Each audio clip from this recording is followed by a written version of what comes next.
해법을 찾는 토론 이슈엔 직설 시작합니다. 화물연대의 집단 운송 거부가 이어지는 가운데 정부의 압박 수위도 높아지고 있습니다.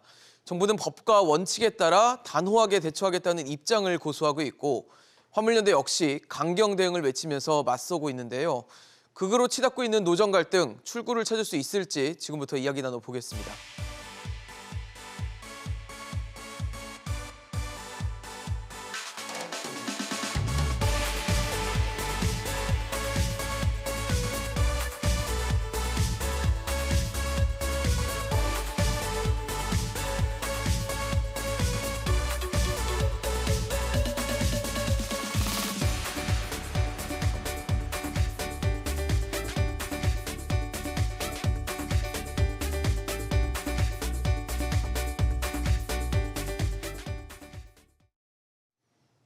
네, 오늘 함께해 주실 세 분 소개하겠습니다. 한림대 최영기 개건교수, 자유기업원 최승로 원장, 조성주 전 정의당 정책위 부의장 나오셨습니다. 어서 오십시오.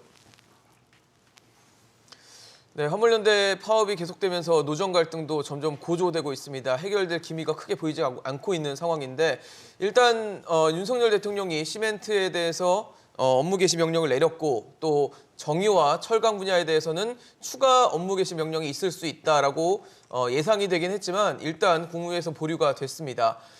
하지만 이제 추가 업무 개시 명령이 완전히 접어진 건 아니고 여전히 여지는 남아 있는 상태여서 이 상황이 어떻게 될지 좀 궁금해지고 있는데요.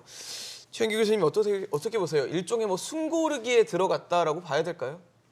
그렇죠. 그리고 무엇보다도 복귀 이유를 이렇게 점검을 해볼 때 네네. 아직 그렇게 치명적이지는 않다 이런 판단도 있는 것 같습니다. 사태가 상황이. 상황이. 그러니까 정유와 철강에 대해서 예. 추가적인 업무 개시 명령이 예상이 됐었는데 네네. 거기까지 가지 않은 거는 이제 군 장비를 동원해서 정유차 같은 거를 이렇게 대체를 한다든가 네네. 철강은 이제 산업 피해인데 네. 거기에 대해서도 복귀율이 조금씩 높아지고 있다는 이런 판단을 한 것 같습니다. 그리고 업무 개시 명령이라는 게 사실은 좀 이게 비상수단이거든요. 그래서 이 비상수단을 이렇게 좀 함부로 꺼내 쓰면 정말 아쉬울 때 쓰기가 어렵기 때문에 정부도 좀 절제를 하는 그런 모습을 보인 것이 아닌가 이런 생각이 듭니다. 사실 어쨌든 추가 업무 개시 명령이라는 것 자체가 좀 어떻게 보면은 좀 강제적인 명령을 띠고 있는 상황인데 거기에 지금 정유, 철강 이렇게 넓힌다고 하니까 더 화물연대 쪽에서는 반발하고 있는 분위기여서 일종의 분위기를 좀 보고 있는 건지도 궁금해지거든요. 어떻게 보세요? 사실 민주노총 입장에서는 이번 총파업 다양한 그 사업장이 참여할 수 있도록 그 기획을 한 상황이었는데요. 생각만큼 그 파업이 민주노총이 원하는 수준에서 나오질 않고 있어요. 예를 들어서 서울 지하철 노조 같은 경우는 6년 만에 파업을 했지만 조기에 파업이 가라앉게 됐고 또 이 물류 분야에서의 파업뿐만 아니라 교통망 전체를 대상으로 한 기획 파업을 시도했습니다만 네. 사실 그게 여의치 않았단 말이죠. 이제 그런 상황에서 파업이 점점 가라앉는 흐름으로 나타나다 보니까 민주노총 차원에서는 약간의 그 출구 전략, 네네. 그러니까 이 파업을 불법 종료할 상태이기 수 있는? 때문에 네. 이 불법 상태에서 민주노총이 타격을 입지 않고 네. 재산상의 손실이나 이런 것들이 손배소라든가 이런 것들에 대한 것을 어떻게 피해갈 수 있을까 하는 전략적 차원 이런 것도 다 고려를 하고 있는 상황이다 보니까 정부로서도 이렇게 파업이 가라앉는 흐름이 나타나고 있다면 그렇게 응급조치 업무 개시 명령을 다른 분야까지 늘릴 필요는 네. 없지 않나라는 판단을 하고 있는 것으로 보입니다. 조성주 부의장님은 어떻게 보세요? 이 상황을? 네, 아니 저는 당연히 당연하다고 생각합니다. 무슨 말씀이냐면, 네네. 그러니까 업무 개시 명령이라는 게 앞에 이제 최영기 교수님도 말씀해 주셨듯이 굉장히 비상적인 상황에서만 예외적으로 사용하는 거거든요. 아마도 업무 개시 명령이 법에 들어간 게 이제 2003년 당시 화물연대 파업 처음 할 때 20여 년 전에 들어가고 사실은 이 운송 분야에서는 내린 적이 없거든요. 화물연대가 파업을 이번 처음 하는 것도 아니에요. 그러니까요. 예, 사실 거의 매년 또는 한 해 걸러가지고 매번 거의 파업에 준하는 행위들을 해왔었고, 근데 그럼에도 불구하고 그 경제가 뭐 지금만 어려웠던 것도 아니고요. 그럼에도 불구하고 이것을 내리지 않았던 이유는 이게 워낙 비상 상황에서만 할 수 있는, 왜냐하면 기본권에 대한 제약을 하는 거기 때문에 조심스러워야 되는 거거든요. 근데 저는 정부가 너무 빨리 이 비상 조치를 취한 거고 이거를 확대 두 번째, 세 번째 쓰는 것은 그만큼 정부에도 부담이 있고 지금 국제사회에서도 아이로나 이런 데서 굉장히 좀 엄중하게 지금 사태를 보고 있거든요. 그런 측면에서는 정부도 정책 부담이 없었다고 할 수 없겠죠. 그렇죠. 그러니까 가급적 쓰지는 않고 싶은 카드라는 게 어떻게 보면 이 숨고르기에 좀 영향을 줬겠네요. 그렇죠. 너무 빨리 쓴 거죠. 어떻게 보면. 그러니까 첫 번째 카드를 빨리 네. 꺼냈다. 그러니까 두 번째, 세 번째 카드를 꺼내드는 데는 조금 주춤할 수 있는 상황이다. 그렇죠. 큰 부담이 있는 거예요. 정부도 그러니까요. 기본권을 제약한다는 거는 어떤 식으로든 부담이 있을 수밖에 없는 정치적 선택 아니겠습니까? 그렇겠습니다. 지금 사실 현재로서는 시멘트 운송 기사들에게 이제 업무 개시 명령이 떨어진 상황인데 이게 뭐 명령이 떨어졌다고 작동되는 건 아니고 이제 받아야 됩니다. 기사님들이 실제로 이 업무 개시 명령을 뭐 문자든 아니면 요즘에 모바일 메신저, 뭐 카카오톡이나 이런 쪽으로 통해서 받게 됐을 때 이 명령이 작동이 되는데 그래서 실제로 받았던 분들이 실제로 업무에 복귀를 했는지 이를 확인하는 현장 조사에 정부가 착수를 했습니다.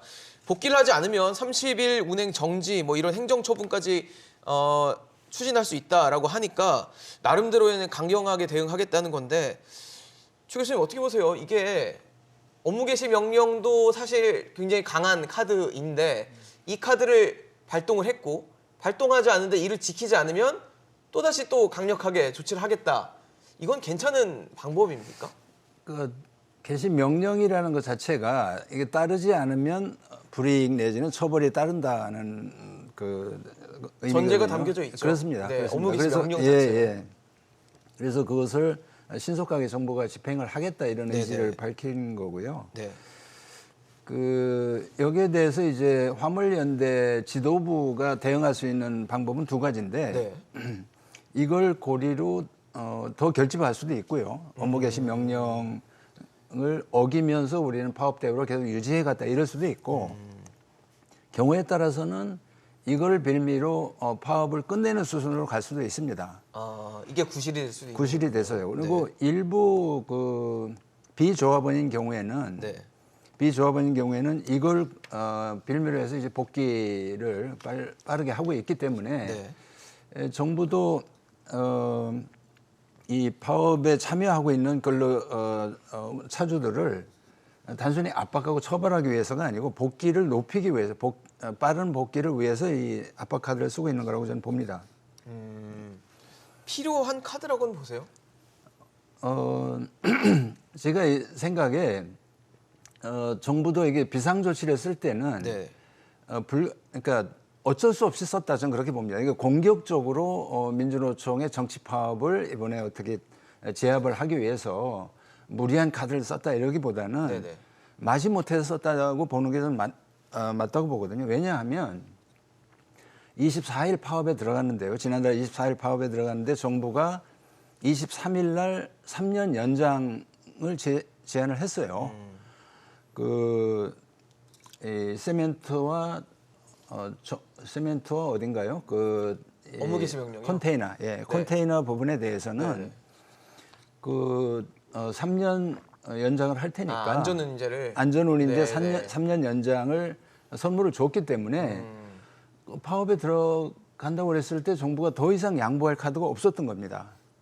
그러니까 화물연대는 일몰제를 완전히 폐지해라. 네, 완전히 정착을 시키자. 예, 그리고 품목을 2개가 아니고 5개까지 늘려라. 5개를 더 늘려라 이렇게 주장을 했거든요. 네. 근데 정부가 낼 수 있는 양보 카드는 3년 연장이 최대 양보치였기 때문에 그 양보를 해놨기 양보를 때문에 해놨는데 파업을 그냥 들어가니까 더 양보를 못한다. 양보를 못하고 정부가 쓸 수 있는 카드는 업무 개시 명령뿐이 없었던 거죠. 그래서 정부도 이것을 미리부터 예비했다기보다는 네네. 이 파업을 끝낼 수 있는 다른 어떤 협상 카드가 없었기 때문에 압박해서 복귀시킬 수뿐이 없다. 이런 판단을 했다고 보고 그 이후에 정부의 태도는 일관되다고 봅니다. 그래요. 예. 양보할 수 없다. 예, 복귀해라. 복귀하면 그 다음에 대화는 할 수 있지만 그러니까 업무 복귀라는 대전제를 하지 않으면 뭐 될 건 없다라는 얘기네요. 더 줄 수는 없다 이거죠. 더 줄 수는 없다. 저는 그 태도가 바뀌기는 어렵다고 봅니다. 정부 입장에서는. 정부의 스탠스가요. 그렇습니다. 최승로 원장님은 어떻게 보십니까? 네, 그 사실 민주노총의 이번 파업은 그 윤석열 정권에 타격을 주기 위한 성향이 매우 강한 정치 파업입니다. 처음부터 이 파업의 명분이 사실 없었어요. 정부가 줄 수 있는 카드는 처음부터 정부가 그 안전위임제를 3년 연장하겠다고 했기 때문에 파업할 이유가 없었음에도 민주노총 전반적인 순환 파업의 과정에서 이렇게 국가 물류망 전체를 한번 그 타격을 주자라는 그러한 기획된 파업이었기 때문에 그냥 민주노총을 밀어붙여는 경향이 매우 강합니다. 그런 과정에서 정부로서는 이렇게 교통망과 물류망 모두가 마비되는 상황으로 가기에는 이것은 올바른 일이 아니다. 이것은 불법 상황을 너무 사회 전반으로 퍼지게 만드는 일이기 때문에 불가피하게 업무 개시 명령을 내린 것으로 보고 있습니다. 원장님, 근데 사실 지금 왜 가장 큰 쟁점은 안전운임제였잖아요. 그래서 이제 화물연대 쪽에서는 이제 이걸 영구히 정착시키자는 생각인 거고, 올해 일몰제이기 때문에 영구적으로 정착했으면 좋겠다라는 거고, 정부는 앞서 뭐 세 분이 말씀 주신 것처럼 3년을 시간을 더 주겠다라면서 이제 3년 카드를 꺼내 들었단 말이에요. 그러면서 얘기했던 게 또 품목 확대도 있었어요. 물론 정부는 절대 품목 확대는 안 된다는 입장이고 화물연대는 해달라는 입장인데, 이런 어떤 생각 차이가 나름대로 파업의 명분으로 작용하고 있는 건 아닌지에 대한 의문도 들거든요. 그건 그렇지가 않습니다. 이게 안전위임제라는 것은 네. 세계에서 유례를 찾아보기 어려울 정도로 이렇게 임금을 정부가 권력에 의해서 강제한 제도예요. 그래서 사실 이거는 터무니없이 그 과도한 특권 조치입니다. 그래서 이것을 법으로 상설적으로 법으로 만드는 것은 사실은 국가의 법 체계가 사실은 상당히 잘못되는 것이 될 수가 있는 것이죠. 그래서 이 안전운임제라는 것은 효과가 없는 게 아니라 과도한 보호입니다. 과도하다? 예, 왜냐하면 사업하는 분들이 물건을 파는데 이 가격 이하로 최저 임금을 정하는 것처럼 이 정도의 요금은 무조건 받을 수 있게 강제하는 것이거든요. 근데 어떤 사업자도 이런 식으로 장사를 하지는 않습니다. 그런데 이 분야가 워낙 파업이 셌고 정부가 계속해서 법과 원칙을 허물어 가면서 양보하는 과정에서 저런 제도가 나온 것이거든요. 근데 이렇게 저런 제도는 임시적으로 하는 것도 잘못인데 그것을 연구하겠다라고 하는 것은 사실은 우리 시장 질서에는 전혀 맞지 않는 제도입니다. 더구나 이 화물 운송 차량에게는 유가 보조금을 또 지급을 하고 있어요. 그리고 또 고속 통행료 감면까지 주고 있습니다. 이렇게 등록제를 쓰면서 진입 장벽을 완전히 쳐놓고 새로운 사업자가 들어갈 수 없게 만들어 놓고 이런 특권들을 부여하게 되면요, 이 사업자들이 이렇게 수시로 파업을 해가면서 운송 거부를 하는 이런 사태가 계속해서 발생할 수 있고, 그럴 때마다 또 그 특권이나 특혜를 계속 더 늘려주는 그러한 또 양보를 또 해야 됩니다. 이런 것은 이 법과 원칙이 쓸 수가 없는 그러한 예외적 상황을 계속 만드는 것이죠. 조성주 부장님 하실 말씀 있으실 것 같은데요. 네. 근데 저는 좀 생각이 다른데요. 네네. 두 가지 측면 좀 말씀드리고 싶습니다. 예. 하나는 지금 우리나라의 이 화물차나 이 전체적인 운송 시스템을 보면 굉장한 하청 구조로 되어 있어요. 그래서 실제 기사들이 제대로 잠도 못 자고 운전하는 경우가 태반입니다. 사실은 거기서 굉장히 위험한, 그러니까 뭐 도로에 뭐 굉장히 흉기다 이렇게 얘기할 정도로 졸음운전이나 이러면서 다른 이제 시민들한테도 피해가 갈 수밖에 없는 구조가 있는 거예요. 산업의 열악한 노동 과적도 하게 조건이. 되고요. 그렇죠. 그렇기 때문에 안전운임제라는 이제 대안이 제시된 거고, 안전운임제라는 이름의 제도가 똑같이 있지는 않다 하더라도 굉장히 많은 나라들에서 노동시간을 규제한다든지 거기에 따른 예를 들면 운송비나 이런 것들을 다른 형태로 보전한다든지 이런 제도들은 굉장히 많이 있어요. 그런 형태고, 안전운임제 뭐 정부가 3년 연장 할 수 있다라는 이제 안을 파업 전에 제시했지만 오히려 저는 아마 화물연대 쪽은 품목 확대 쪽을 저는 더 포인트로 보고 있는 것 같아요. 안전운임제는 국회나 이런 데서도 연장할 수 있는, 논의할 수 있다라는 어떤 공감대가 아예 없는 건 아니거든요. 오히려 품목 확대를 노리고 파업을 고민했던 거기 때문에 그 부분에 대해서도 저는 정부라면 좀 대화의 여지를 열어둘 필요가 있겠다 이런 생각이 있어요. 근데 지금 정부 쪽에서 저는 메시지가 너무 과하다고 생각합니다. 그러니까 아무리 의견의 차이가 있을 수 있고 노동조합의 파업에 대해서 정부 차원에서 걱정이 있을 수도 있습니다. 그러나 정부 쪽에서 내는 메시지가 무슨 뭐 파업은 북한의 핵기업과 같다. 그러니까 노동자 파업하는 노동자들도 시민이거든요. 마치 적대국의 무슨 어떤 전쟁하는 상대처럼 정부에서 메시지를 내는 거, 특히 대통령이나 대통령실에서 메시지를 내는 건 민주주의에서도 저는 올바른 정책 태도는 아니라고 보거든요. 그런 메시지를 좀 완화하고 대화의 좀 창이나 이런 것들을 더 열어둘 필요가 있다고 생각을 하고 있습니다. 네. 그 표현이 좀 정확한 표현은 아니죠. 그 북한 핵과 같다는 건 아마 미치는 영향이 지금 물류가 마비되면 우리 경제를 완전히 얼어붙게 할 수 있기 때문에 그 피해가 북핵 못지않게 이제 피해가 크다 이런 의미로 아마 쓰셨던 것 같아요.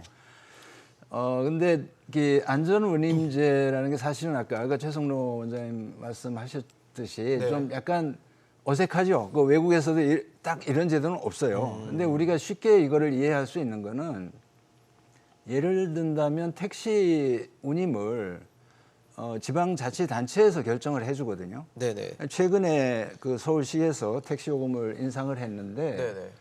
정부가 사실은 가격 통제를 하고 있는 거거든요. 어느 정도 이것을 최저 소득을 보장한다든가 아니면 최고 소득을 이렇게 제한하는 그런 방식인데 화물 운송이라는 것은 그 택시 개인 택시 업자의 입장보다도 이게 경제 전반에 미치는 영향이 원체 크고 네. 이게 도로에서의 안전 문제라든가 이런 것 때문에 정부가 그냥 이렇게 자율시장 경제에 맡겨놓고 거기서 가격이 결정이 되고 거기서 뭔가 질서가 잡히도록 네. 이렇게 방치하기는 좀 어렵습니다. 그리고 미국이나 유럽에 보더라도 네. 안전운임제는 아니고 대부분의 화물 운전자들이 그 큰 회사의 직원으로 이렇게 그 근로자 신분으로 채용이 돼 있기 때문에 어느 정도 그 소득과 어느 정도의 어떤 그 근로시간 규제 그리고 복지를 누리고 있는데 비해서 네. 우리나라는 이게 굉장히 왜곡돼 있어요. 그 화물 운송 그 시스템 자체가 네. 97년을 전후해서 큰 변화가 있었고 뭔가 아직은 질서가 제대로 잡히기 전이다. 그러니까 안전운임제라는 것도 사실은 안정적인 시스템이라고 보기 어렵고요. 임시 방편이다. 네, 그렇습니다. 그래서 이번 기회에 차라리 화물 운송 시스템을 선진화하는, 합리화하는 그런 제대로 된 대화, 그런 게 전 필요하다고 봅니다. 그래서 그런 면에서라도 정부가 이 업무 복귀가 이루어진다면 그 즉시 이 이해관계자와 네. 전문가들이 참여하는 그런 특별위원회나 뭐 TF를 만들어가지고 6개월이든 얼마 시한을 정해가지고 합리적인 개선안을 만들어야 된다고 봅니다. 조성주 부위원님께 좀 여쭤보고 싶은 거는 안전운임제를 지금 정부는 3년 더 시간을 주겠다라고 하고 있고 화물연대 쪽은 영구제도화를 지금 노리고 있잖아요. 네. 근데 품목 확대가 겨냥을 했다고 해도 안전운임제 자체로 봤을 때는 3년이라는 시간을 일단 갖고 이 3년 동안 뭐 데이터에 대한 내용, 안전운임제 효과, 그다음에 분석, 여기에 대한 또 제도의 상설화에 대한 어떤 논의 이런 것들을 이 3년이라는 앞으로의 3년이라는 시간 동안 좀 하는 건 어떻냐라는 그런 생각도 있는데 어떻게 보십니까? 저는 공감합니다. 그러니까 그런 측면에서는 화물연대가 어쨌든 노동조합으로서 노동조합의 입장으로만 완전히 본다면 다른 판단을 제하고 네. 정부 쪽이나 이런 쪽에서 3년 정도를 더 연장할 수 있다는 걸 얻어낸 것도 파업의 효과겠죠. 노동조합 입장에서는. 근데 이제 노동조합은 아마 그거보다도 더 나간 거를 노리는 걸 거고. 아까 말씀하신 품목 쪽이죠. 그렇죠. 품목 확대나 이런 쪽을 노리는 걸 거고 그렇게 한다면 이제 또 그런 판단 때문에 이제 파업에 들어간 거죠. 그것에 대한 저는 뭐 잘잘못 뭐 이렇게 판단은 서로가 좀 다를 수는 있다고 생각해요. 좀 무리했다 또는 뭐 여러 가지 정세상 좀 과도한 전략적 판단을 한 것이 아니냐 이런 판단도 일부에서 내릴 수 있다고 생각하지만 네네. 제가 이제 비판적으로 보는 것은 노동조합이 좀 과도한 판단을 했을 수도 있고 또는 뭐 이익을 위해서 좀 판단을 했다 하더라도 그것을 대하는 정부의 태도나 메시지나 예를 들면 지금 업무 개시 명령을 과도하게 초반에 사용한다든지 이런 것들이 해당 이번 파업만이 아니라 전체적인 한국의 노동권, 단체 행동권의 기본권을 둘러싸고 판단했을 때 앞으로 어떤 이제 메시지를 작동할 거냐. 그러니까 다른 노동조합들이나 다른 노동자들한테도 영향을 미칠 수밖에 없는 거거든요. 그런 측면에서 정부가 중재자로서의 역할보다는 과도한 처벌자로서의 역할에 지금 집중하고 있는 거 아니냐. 이런 비판을 좀 하는 거죠. 네. 최 원장님, 사실 안전운임제 앞서 뭐 전 세계 유례 없는 제도다라고 말씀을 주셨고 그렇게 필요성에 대해서는 좀 낮다라고 저는 그렇게 이해를 했는데 원장님 말씀을 지금 3년이라는 시간 정부가 어쨌든 제시를 했다면 그 3년 동안 안전운임제를 좀 뭐 개선하거나 아니면 발전시키거나 아니면 뭐 다시 조정하는 그런 시간을 갖는 거에 대해서는 어떻게 보세요? 정부가 그런 제안을 민주노총, 화물연대 했어요. 예. 그런데 화물연대는 무조건 자신들의 요구를 그냥 무조건 받아들여라. 그래서 안전운임제라고 말은 돼 있지만 사실은 안전을 해치는 제도입니다. 왜냐하면 지금 오히려 사고는 늘고 피해는 늘어나고 있습니다. 그러니까 우리가 안전한 운송을 위해서는 규제해야 할 부분이 있는 것이죠. 네. 예를 들어서 과속을 하지 않는다든가 다양한 방식으로 우리는 안전을 높일 수가 있습니다. 하지만 화물연대나 민주노총이 원하는 것은 그런 것이 아니죠. 그러니까 특권을 높이고 자신들이 언제든지 파업을 통해서 국가 물류망을 마비시킬 수 있는 권한 이런 것들을 목적으로 한 파업을 계속 해왔고 그러한 부분에 있어서의 특권을 계속 강화하는 법안을 요구하고 있는 것이란 말입니다. 그래서 제가 보기에는 이러한 이 투쟁 방식에서 네. 법과 원칙이 훼손되는 방식으로 계속 끌려다녀서는 안 된다. 우리는 이 안전운임제로 인해서 오히려 안전이 해쳐지고 사고가 더 늘어났다면 그 뭐가 잘못됐는지를 분명히 밝히는 그런 연구는 당연히 정부가 하려고 하는 것이고 그런 부분에 대해서 그냥 정치적으로 이 문제를 해법을 찾아가는 방식 이런 것은 더 이상 해서는 안 되겠다. 그리고 무조건 화물연대 특권만을 강화해주면 마천이 안전이 강화되는 것처럼 그렇게 착각해서는 안 된다라는 그런 생각을 해보게 됩니다. 네, 지금 사실 뭐 화물연대의 파업에 대해서 정부는 굉장히 강경한 입장을 보이면서 뭐 업무 개시 명령부터 시작해서 뭐 대화하거나 말하는 부분에 대해서도 굉장히 뭐 수위가 높은 얘기를 많이 하고 있는 상황인데 일단 지금 뭐 파업의 피해 추산액만 3조 원이 넘는다라고 하고 특히 뭐 화물연대에 대해서는 손해배상 청구도 이제 공공기관 쪽에서는 내겠다라고 하고 있는데 정부는 공공기관의 어떤 손해배상 청구도 지원하겠다라는 방침이 이어서 계속 뭔가 대화 여지랑은 좀 멀어지는 거 아닌가라는 생각도 들거든요. 어떻게 보세요, 교수님? 그냥 노사관계적 관점에서 보면 그 압박 수단이죠. 빨리 복귀해라. 빨리 대화 테이블로 그렇습니다. 나와라. 예, 그렇습니다. 그리고 이게 그 업무상 손해배상 청구를 할 수 있느냐 이게 다툼이 있을 수 있어요. 그러니까요. 이게 이제 불법 파업인 경우에는 그 불법 파업을 한 기간 동안에 면책 특권이 없습니다. 그 노동조합법상의 파업이면 네네.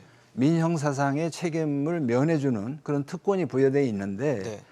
이 화물연대는 스스로 이제 노동조합이라고 얘기를 하는데 법적으로는 노동조합 지위를 얻고 있지 못합니다. 그러니까 지금 이 집단 운송 거부가 네. 노동법상의 파업으로 보호받지 못하고 그렇다고 또 노동조합법상의 파업이 아니기 때문에 달리 처벌할 수도 없는 거예요. 처벌할 수 있는 방법은 뭐냐면 계약 위반입니다. 그러니까 그 운송사와 아니면 화주와 그 운송에 대한 계약을 맺었는데 네네. 자기들이 집단적으로 이걸 업무 거부를 했을 경우에 계약 위반일 수 있거든요. 그 계약 위반으로 발생하는 피해에 대해서 그 피해를 입은 그건 화주가 뭔가 손해배상 청구를 할 수 있는 화주일 수도 있고요. 예를 든다면 정유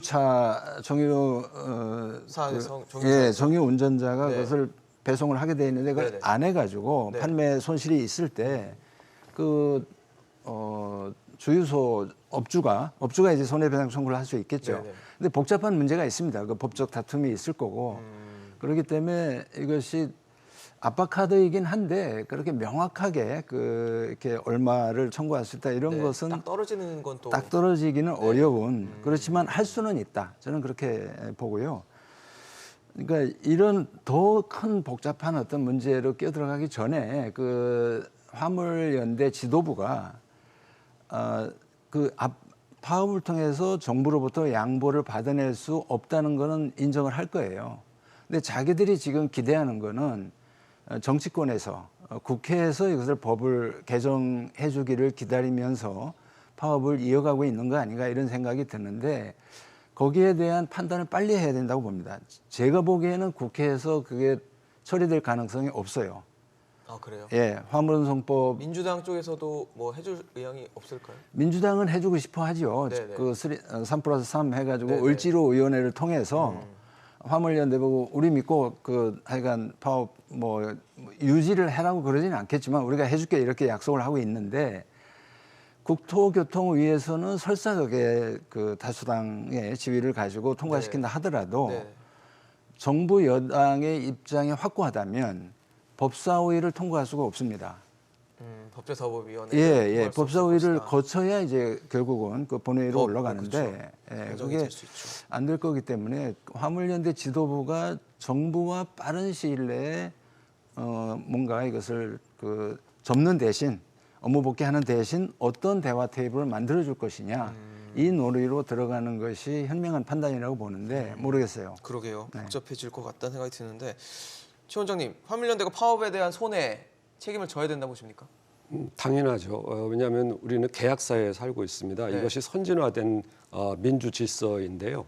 이 계약이 가장 이 모든 사람의 재산권을 지키는 방식입니다. 네. 그런데 법 외에 존재하고 불법을 행하는 것이 만연화되고 계약을 위반해도 피해 보상을 하지 않는 사회가 된다면 그것은 조폭이 그 경제를 군림하는 그러한 위력을 갖는 사회로 점차 타락하게 되는 것이죠. 그래서 화주가 되든 누가 되든 이 계약에 대한 피해 보상은 당연히 해야 됩니다. 그런데 지금 문제가 뭐냐면 민주노총이 계속해서 이 중재 요청을 여기저기 하고 있다라는 이야기가 있어요. 그 얘기는 뭐냐면은 이 파업의 피해를 손해배상이라든가 이런 압박으로부터 정치권을 통해서 그러한 압박을 받지 않겠다. 그리고 출구 전략을 쓰겠다라는 것이죠. 그러니까 기존의 과거의 파업에서도 이 불법 파업의 피해 보상을 피해가기 위해서 그러한 방식을 보통 쓰기도 하는데 이번에는 법과 원칙이 분명히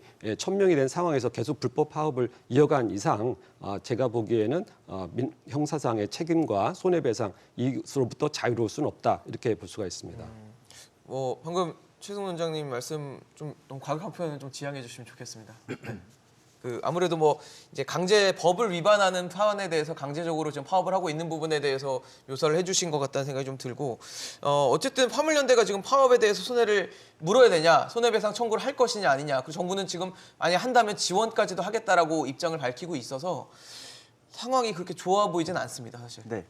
어떻게 상황이 보세요? 좋아 보이진 않아요. 네. 그리고 저는 앞에 이제 최현기 교수님이 잘 지적해 주셨다고 생각하는데요. 그러니까 진짜 손해배상을 뭐 예를 들면 하겠다 이렇게 갔을 경우에는 굉장히 어려운 법적 쟁점들이 있습니다. 이게 단순히 화물연대가 그러면 화물연대가 지금 노조법상의 노동조합으로 인정한 다음에 거기다 손해배상으로 지금 절차를 할 거냐 아니면 노조법상 노동조합이 아닌데 그럼 계약 위반으로 손해배상을 할 경우에는 화물연대 개인 이제 기사들한테 할 거냐 아니면 화주한테 할 거냐 그 구조는 어떻게 될 거냐 LH가 만약에 뭐 손해배상을 한다고 하는데 입주 지연이 됐을 때 그 피해액은 어떻게 산정할 거냐 예를 들면 진짜 화물연대의 파업 특정 기사들의 개별 운송 거부의 그 시간을 측정해서 그거에 따라서 발생한 손해냐 아니면은 이게 전체 산업에서 지금 발생한 거냐 구분하기가 어려운 거거든요. 근데 지금 우리나라는 정부도 그렇고 공공기관들이 일단 무조건 최대 액수를 때려놓고 본다는 거예요. 저는 이런 방식의 압박은 민주사회에서는 좀 적절하지 않다. 외국에서도 손해배상을 하는 경우가 많습니다. 노동조합에 대해서. 근데 그것도 개별 노동자 개인한테 하기보다는 노동조합한테 문다든지 또는 손해배상에 책임을 문다 하더라도 상한선을 둔다든지 실제 그 개별 행위가 발생한 것들을 측정해가지고 손해배상을 책임을 감당 못하는 금액으로 청구한다든지. 매기진 않는다는 그렇죠. 거죠. 이런 방식으로 하는데 지금은 뭐 3조 원이라는 것도 명확한 근거가 있는 건 아니거든요. 주장일 뿐이죠. 예. 그런 측면에서는 굉장히 어려움이 있고 물론 그럼에도 불구하고 화물연대 쪽에서 받는 압박이 굉장히 크기 때문에 저는 그렇기 때문에 정치권의 중재가 있어야 된다고 생각하는 거예요. 시민들 전체와 산업계 전체가 지금 굉장히 어려움을 겪고 있는 갈등이지 않습니까? 네. 그렇다면 정치권이 나서서 적극적으로 중재하는 게 맞다고 보는 거죠. 정치권의 중재가 필요하다. 사실 지금 뭐 앞서 교수님 말씀 주셨지만 화물연대는 노동조합이 아니라면서요, 법적으로. 그래서 지금 공정거래위원회는 조사를 하고 있다고 합니다. 자료 제출을 요구를 했다고 해요. 화물연대 쪽에다가. 아무래도 전체 조합원에서 개인 사업자가 차지하는 비중들을 따져보고 그다음에 실제로 사업자 단체로 규정할 수 있는지에 대해서 아마 보겠다라는 것 같은데 뭐 공정거래위원장도 사업자로 판단하고 있다라고 하니까 이런 상황에 어떤 사업자 단체로의 규정 이런 것들은 뭐 필요한 절차라고 보십니까? 여러 가지 압박 수단 중에 하나이고 네네. 그 공정위가 이제 이 사건을 볼 때 이게 네. 사업주 단체다 화물연대는 예. 사업주 단체가 개별 운전자들한테 운송 거부를 어떻게 보면 담합을 한 거잖아요. 담합을 해서 운송 거부를 집단으로 하고 있는 거예요. 아, 담합으로 그러니까 본다. 공정거래상의 담합 행위로 보고 예. 이것은 불공정 행위이기 때문에 시정 명령을 하고 위반할 경우에 처벌하겠다 이런 거고 네. 이게 처음이 아니고 건설 노조에서도 레미콘이라든가 여러 가지 이제 기계 장비, 네, 건설 기계 장비, 기계들이 있으니까. 이게 건설 노조에 들어가 있거든요. 여기에도 사업자의 모임이라는 그런 성격이 있다. 공정위는 그렇게 봤습니다. 그래서 가서 조사를 하고 실제 고발도 하고 그랬을 겁니다. 그래서 그런 차원으로 보면 화물연대도 공정위 차원에서는 못할 게 없다 이런 입장일 거고요. 네네. 그 실제 아직 조사가 제대로 이루어지고 있지 않죠. 그 화물연대가 파업 중이니까 공정위 조사를 거부하고 있고 네. 서류 제출도 거부하고 있는데 제대로 아마 리뷰를 공정위가 이것을 법적 검토를 한다면 그런 고발 가능성이 저는 있다고 봅니다. 일단 화물연대는 사업자 단체로 자신들을 규정하는 것에 대해서는 뭐 지금 거부하고 있고 위반이라 IAEA로 국제노동기구의 협약에 위반된다라고 하고 있는데 어쨌든 정부는 지금 사업자 단체로 규정을 해서 관련법, 공정거래법이나 이런 위반 여부가 있는지를 보겠다는 것 같거든요. 원장님 어떻게 보십니까?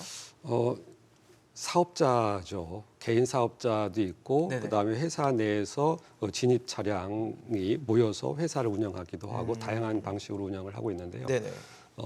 그렇다 하더라도 지금 현재 민주노총에 가입을 하고 또 민주노총 산하에서 지금 파업을 하고 있는 것이죠. 그렇기 때문에 폭넓게 보면 그 노동단체의 활동이다라고 이야기를 하고 있는 것입니다. 하지만 본질적으로 보면 이것은 사업자고요. 네네. 그다음에 개인 사업자인데 자신이 콘크리트 뭐 타설이라든가 네네. 다양한 분야에 있어서의 운송을 하는 그러한 장치, 예를 들어서 트럭이라든가 이런 화물, 자동차 이런 것들을 소유하고 있는 투자자인 셈이기도 한 것이죠.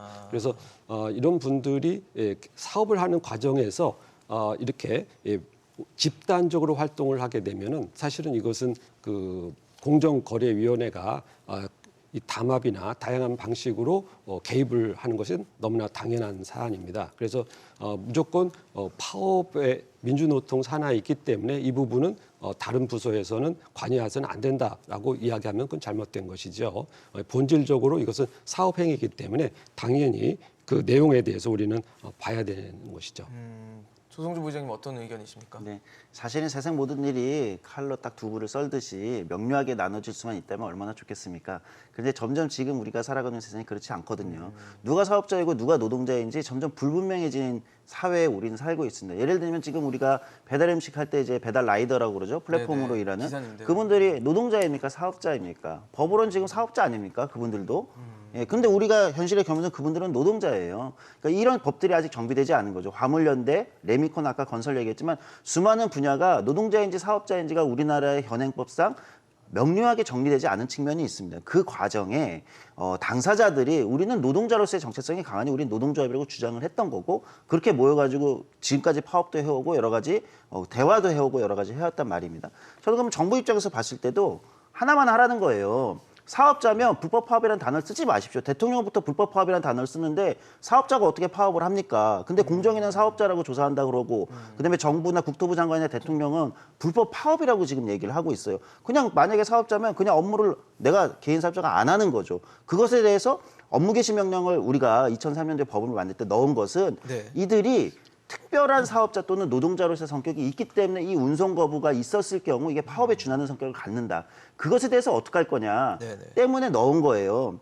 그렇다면 어떤 사업자들이 정부가 마음대로 내가 사업을 할지 말지 이것에 대해서 법으로 규제하는 것을 받아들일 수 있겠습니까? 저는 그렇기 때문에 이것은 노동자와 사업자의 중간 단계에 있는 모호한 성격의 영역이 있는 거고 그 부분에 대해서 앞으로 우리가 잘 대화하면서 정비를 해나갈 영역이지 지금 공정위는 이런 사업자라고 조사하고 정부는 불법 파업이라고 엄단하겠다고 하고 손해배상까지 하겠다고 하고 이런 식으로 모든 것을 총동원해서 마치 한쪽을 구석으로 몰아가는 이 방식은 전 바람직하지 않다고 생각합니다. 사실 지금 노정 갈등이 워낙 강경 대응으로 맞붙고 있고 서로 양보하지 않는 상황으로 가면서 뭐 파업도 굉장히 길어지고 이게 우리 경제, 우리 사회에 큰 영향을 주고 있을 수 있는 상황으로 계속 이어지고 있는데요. 이러다 보니까 좀 중재자, 좀 화해를 시킬 수 있는 뭐 아까 말씀하신 정치권이라든지 이런 플레이어가 좀 필요하다라는 얘기가 있는데 그래서 경선노위 위원장이 김문수 위원장이 뭐 중간에서 중재를 하는 것처럼 보여졌어요. 경제사회노동위원회니까 위원장이니까 뭔가 복귀를 시키고 대화를 시킬 수 있는 물꼬를 틀 수 있을지 궁금했는데 뭐 그런 얘기를 했더라고요. 화물연대 측에서 먼저 대화 요청이 있었다. 원희룡 장관을 만나게 해달라라는 요청을 했다라고 김문수 위원장은 얘기를 했는데 또 화물연대 측은 요청한 적이 없다고 합니다. 이러다 보니까 뭔가 중재를 하고 있나에 대한 퀘스천이 달리거든요. 어떻게 보십니까? 뭐 누가 먼저 요청했느냐는 뭐 본질의 문제는 아닌 것 같은데요. 그 결국 그 접촉이 있었고 국토부 장관이나 차관과의 어떤 대화 자리. 대화 자리를 요구를 한 거죠. 예. 그러니까 화물연대 이봉주 위원장은 마지막으로 장관이나 차관, 그 책임 있는 정책 당국자를 만나가지고 네. 양보를 받아내려고 했던 것 같습니다. 거기에 김문수 위원장이라는 대통령 자문기구의 그 위원장이 이렇게 뭔가 좀 지원을 해줄 수 있지 않을까. 그래서 대화를 1시간 정도 했다고 보니까 네. 뭐 충분한 얘기가 있었다고 봅니다. 그래요? 다 그 얘기들이 밝혀지지는 않았지만, 네. 근데 결과적으로 보면 파업을 접기 전에는 정부가 양보할 수 없다는 게 다시 확인된 거예요. 그 자리에서도. 그리고 대화를 하려면 일단 현장에 그 복귀부터 해야 된다. 복귀해라. 네, 그렇습니다. 그리고 이거는 원희룡 장관의 입장만이 아니고 김문수 위원장은 대통령하고도 이것을 상의를 드렸다고 그러거든요. 접촉한다. 그리고 이거에 대해서 그 어떤 복귀를 정부의 타진해 보겠다. 그렇습니다. 네. 그런데 확인된 대통령의 입장은 그 복귀를 하면 경사노위는 대화 테이블이니까 대화의 장이니까 누구하고도 그 대화할 대화할 수 있죠. 있는 거고 전쟁 중에도 뭐 대화하고 협상하고 이런 거는 가능하니까 네네. 하시라. 그리고 그렇지만 복귀 전에 파업 중에 뭔가 정부의 양보는 할 수 없다. 이게 저는 확고한 입장이기 때문에 민주당에서 그 화물연대나 민주노총의 요청을 받아가지고 네. 이것을 뭔가 이렇게 지원을 해주려고 노력을 하겠지만 네. 저는 그게 오히려 파업을 장기화하는 방해 요소가 된다고 봐요. 지금 상황에서는. 차라리 그것을 냉정하게 국회에서 가능성이 막혔다. 그런 나머지 방법은 정부 정책 당국하고 이걸 푸는 방법뿐이 없거든요.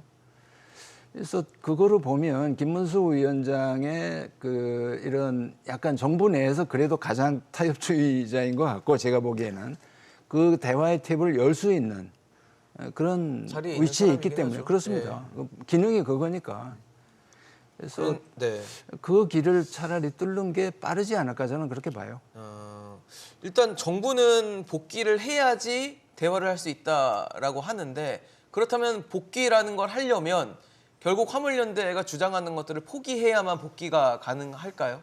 원장님 어떻게 보세요? 화물연대나 민주노총은 이 파업의 목표가 분명히 있습니다. 그러니까 전방위적으로 국가 물류망과 교통망을 동시에 이렇게 순환 파업 방식으로 기획한 것은 그 나름대로의 목적이 있었던 것이죠. 그래서 단순히 뭐 이 화물연대 요구만이 이 파업의 전반적인 흐름의 한 요인이다 이렇게 볼 수는 없어요. 그래서 이 화물연대에서 논의될 수 있는 사안은 상당히 제한적이었고 그런 과정에서 다른 사업장에서 동조 파업이 일어나지 않다 보니까 지금 이 파업을 어떻게 정리하느냐의 문제가 남아 있죠. 그러다 보니까 정치권이나 노사위원회 같은 경우에 있어서도 이렇게 중재를 들어하겠다라는 의사 표현을 하고 있는 것입니다. 그런데 이 중재라는 것이 대부분 어떤 결론으로 가게 되냐면 네네. 이 불법 파업을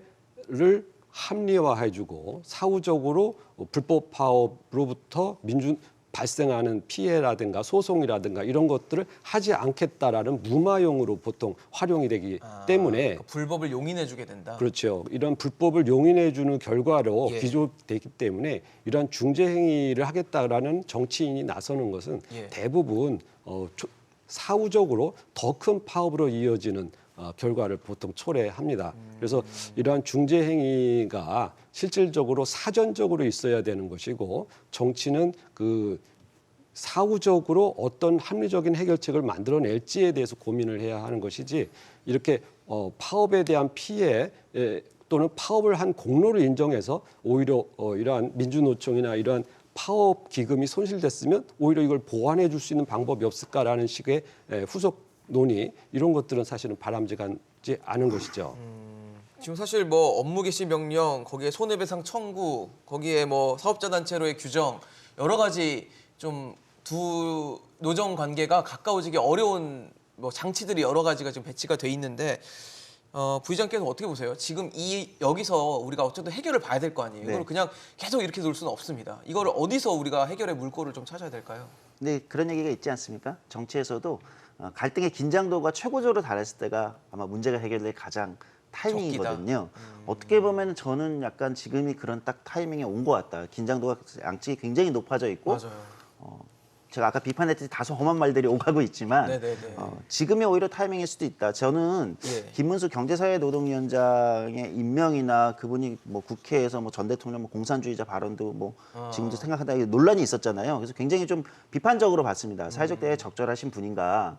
근데 이번에 화물연대를 만난 것은 저는 칭찬해야 된다고 생각합니다. 그러니까 비록 정치적 입장이나 이념적으로 성향이 다르다 하더라도 만났다는 것 자체. 지금 굉장히 긴장도가 높을 때 경제사회노동위원회 사회적 대화의 기구의 장인 김문수 경제사회노동위원장이 화물연대를 만나고 대통령이나 국토부 장차관하고도 소통하고 하는 역할은 저는 굉장히 중요한 역할이라고 생각해요. 제가 김문수 위원장을 칭찬할 날이 올 줄은 정말 꿈에도 몰랐는데요. 어쨌든 그분이 지금 이렇게 해서 서로 간의 대화를 만들고 그다음에 명분을 주는 거거든요. 화물연대 쪽에도 명분이 되는 거예요. 아 정말 대화 자리 마련되면 그러면 우리가 한번 나가볼까? 일단은 네. 뭐 잠정 중단하고 뭐 대화 자리 나가보겠다. 이것만 하더라도 사실은 파업의 복귀 수준이 되는 거고요. 또는 정부 입장에서도 명분이 되는 거죠. 뭐 대통령이나 행정 그 부처의 그 책임자 장차관이 직접 만나는 게 아니라 아유 중간에서 중재를 하는데 우리가 또 나왔습니다. 이렇게 하면서 또는 갈등이 중재되는 거거든요. 저는 이런 식의 자리들과 이런 노력들이 지금 좀 더 필요하고 오히려 지금이 굉장히 좀 적절하게 타협할 수 있는 타이밍은 아닐까 이런 생각을 오히려 하고 있습니다. 네, 알겠습니다. 여기까지만 좀 듣도록 하겠습니다. 조성주 전 부의장님 말씀처럼 지금이 가장 어둡고 가장 깊이 들어와 있는 시기였으면 좋겠습니다. 많은 국민들이 화물연대 파업 그리고 정부와의 강대강 대치로 불편을 겪고 있고 어려운 상황을 겪고 있는 상황인데 어떻게든 좀 지혜를 발휘해서 양측 다 충분히 만족하지 못하더라도 어느 정도 소득이 있는 그런 확실한 협약과 또 약속을 받아내기를 저희도 지켜보고 기다려 보겠습니다. 오늘 최영기 교수, 최승로 원장, 조성주 전 부의장과 함께했습니다. 이슈인직설 오늘 준비한 소식 여기까지입니다. 지금까지 함께해 주신 여러분 고맙습니다.